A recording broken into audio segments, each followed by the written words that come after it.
Righto, we might just get stuck into it. Yeah, so thank you all very much for coming on today. We've got just shy of 100 people here today, which is second biggest event ever. Sort of Queensland. Obviously, I think that's probably largely due to the fact that we've got such a great lineup of technical experts, but also the topic is of great interest to a lot of people. Okay. So when I talk about stormwater quality improvement devices, I'm talking about devices like that are, I'm talking about proprietary stormwater quality improvement devices, or SQIDs. I'm talking about the likes of sort of structural devices that are typically made by manufacturers such as these companies that are sort of shown up here and obviously represented on the panel. But they come in all shapes and sizes. You know, we've got devices that are very heavily reliant on nets and screenings and centrifugal forces and some devices have sort of moved away from the sort of concrete steel sort of models towards sort of the more vegetative systems. So it's a real range of devices, but they're all, made or manufactured by various proprietary companies. But I guess their primary purpose is to provide stormwater quality management for and reduce the pollutant loads being discharged to our waterways. And obviously that is very important. You know, we have, particularly in southeast Queensland, we have a very strong affinity to our waterways, and so we put a lot of effort into trying to protect them. Maybe not as much as we should, but we do put a lot of effort into protecting those. And obviously we have legislation aimed at protecting those waterways as best, or at least as reasonable and practical as we can expect to do. And we've obviously had a SPP forum just recently focused on the process. And certainly SQIDs can be very effective at removing pollutants from stormwater flows. You know, here are some images of inside various proprietary devices. Sorry, apologies for the guys who are sitting on the desk, but we've got a Rockley unit, we've got a Stormwater 360 gully basket, and also the EcoSol net tech, all very effective at retaining pollutants. So they can be very effective, but I guess the question is, how effective are they?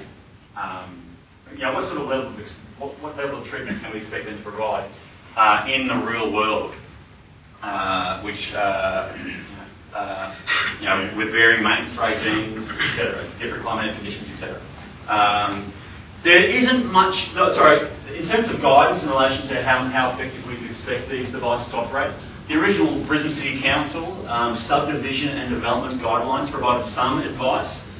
Apologies if you can't read this, but basically they provide some recommended removal efficiencies, or at least expected removal efficiencies to assume for proprietary SQIDs.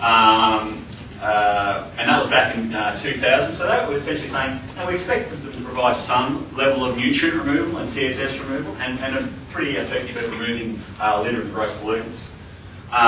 Then the Gold Coast City Council in 2006 produced the music modelling guidelines, and they also recommended some removal efficiencies for TSS and nutrients as well. So they essentially recommended you could assume like 50% removal for TSS and a little bit of removal for total phosphorus and nothing for nitrogen.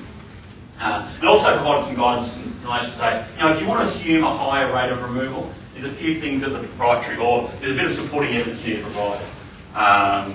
But subsequent to that, the Water by Design crew produced the music modelling guidelines, and they provided a bit more definitive advice, saying, look, essentially you can't assume any removal of TSS and nitrogen and phosphorus unless you can jump through a few hoops. And they were quite specific in relation to what those hoops were. They were saying, if you want to assume any nutrients or TSS removal, you need to take into account performance under dry weather conditions. And also, any sort of pollutant reductions need to be independently verified using a method to suit local or regional conditions. And obviously, you also need to be able to publish that data or those findings in a credible engineering/scientific journal. Okay. Now, Stormwater 360, from my understanding, do actually comply with the Water by Design using modelling guidelines requirements. Also, other proprietary device companies also claim TSS and nutrient removal efficiency. So, and I think it's fair to say that a lot of companies do that. This is information I've just grabbed from various the websites. So if I'm a designer or a council person, I'm interested to see how effective these devices are. I jump on their website and they claim that, okay, I've got some TSS removal for this Rockler product and some phosphorus removal. Same thing for EcoSol. I've got some removal efficiencies that they recommend for their product there. Same thing for fumes, etc. Okay? But so the music modelling guidelines do provide guidance in relation to what hoops do need to jump through, but there's a little bit of it is a bit of a grey area in terms of, okay, for example, what are local or regional conditions? If I've got a proprietary company who says my device works really well in, say, Florida, is that climate similar to Queensland or not? If they've got testing from Adelaide, is that applicable? I don't know. If they are using testing methods, and they sound very convincing, they're going for all the scientific rigor, are they appropriate? But if they're not appropriate, what testing methods are? Okay? And we're putting all this scrutiny on proprietary devices, but what about non-proprietary devices such as rain gardens? Are they subject to the same rules?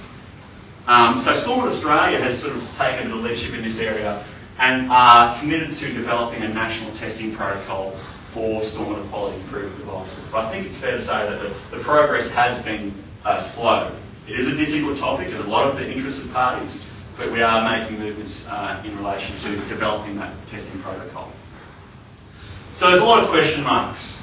There's a lot of, areas or grey areas within this sort of within relation to stormwater quality improvement devices. And if you wanted to go through the literature in terms of the individual companies' research and papers and their claims, etc., it's a hell of a process to go through. It's very time consuming, there's a lot of information, and it can be quite confusing. And it's a big ask for all the various development assessment groups from all the various councils across Queensland to try and work their way through that literature. Very difficult for those guys. But also from a designer's perspective, how can we be confident that the device that we're putting in is going to be suitable for our site and will perform as we would like. So that's the purpose of today's discussion is to I guess, get all these guys in the room, all the proprietary device guys in the room, have a few technical experts, Stormwater Australia, etc., and instead of having individual discussions, get everyone in the room together and have an open and frank discussion about stormwater quality improvement devices. So there's a whole bunch of things we can talk about. I'm not going to sort of direct the conversation or the discussion, but what I'm really hoping today is a platform or a foundation for subsequent development of a national testing protocol. I think it's in everyone's best interest for this protocol to be developed, so we can move forward and actually start, I guess so we can have confidence that these devices are going to operate as well as we expect them to. Okay? So that's all I'm going to talk about today.